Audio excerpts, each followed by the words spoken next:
Yun oh.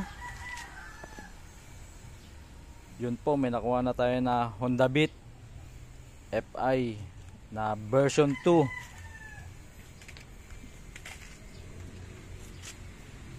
Bago pa. 2023 model. Second hand na rin siya. Nakuha sa owner lang din. Ayan. 2023 model.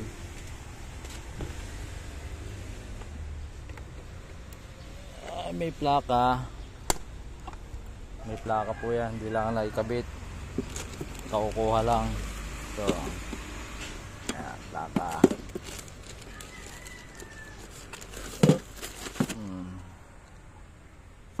Kompleto. Papel.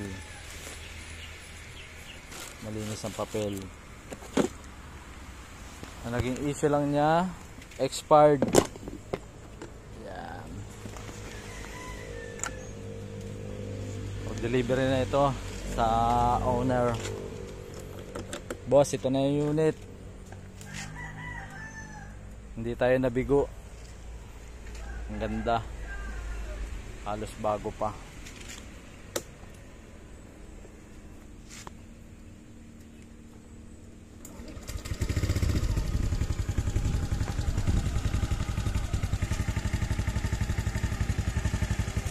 Quality.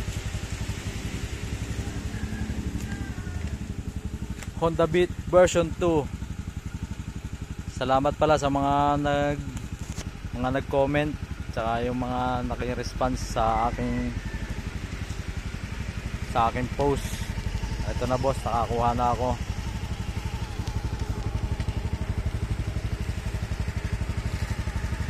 You know, quality pa ang busina. Sana lahat.